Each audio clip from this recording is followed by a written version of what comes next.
Joint chief of staff अब फारग समझें, ठीक है, और चीफ डिफेंस ऑफ, ठीक है, उसका जो डेजिग्नेशन अपना चीफ ऑफ आर्मी स्टाफ को भी वही डील करेंगे, चीफ ऑफ डिफेंस। ज़रा मुझे बताएं कि ये इसको आप किस तरह से देख रहे हैं? ये तो बड़ा पॉजिटिव हो गया और इसकी बड़ी शिद्दत से एहसास तब हुआ अभी 9 मई के वाक़यात में। देखिए ये तीनों जो डिफेंस है क्या है, हाँ। वो डिफेंस है क्या, पहले उसको समझना। मैं कहता हूं डिफेंस में तीनों चीजें हैं, बर्री, फजाइया और बहरिया। अब इन तीनों के दरमियान में एक कोऑर्डिनेशन चाहिए जो चीफ ऑफ स्टाफ कर रहे थे, चीफ ऑफ जॉइंट चीफ कर रहे थे।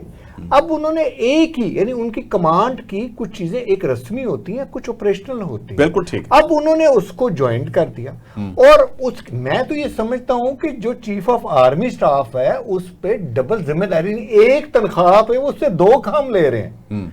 तो लेकिन उसका फायदा मुल्क को क्या होगा कि वो तीनों के दरमियान में जो ऑपरेशनल कोऑर्डिनेशन है वो और आसान, कोलैबोरेशन जो है, यस, वो कोऑर्डिनेशन।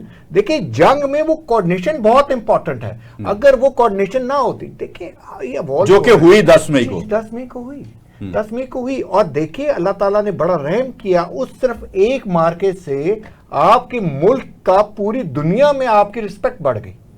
और उस रिस्पेक्ट बढ़ने की वजह से और इवॉल्व होने की वजह से डिफेंस की जो जरूरियात थी, वो जरूरियात होने की वजह से ये इवॉल्व किया गया।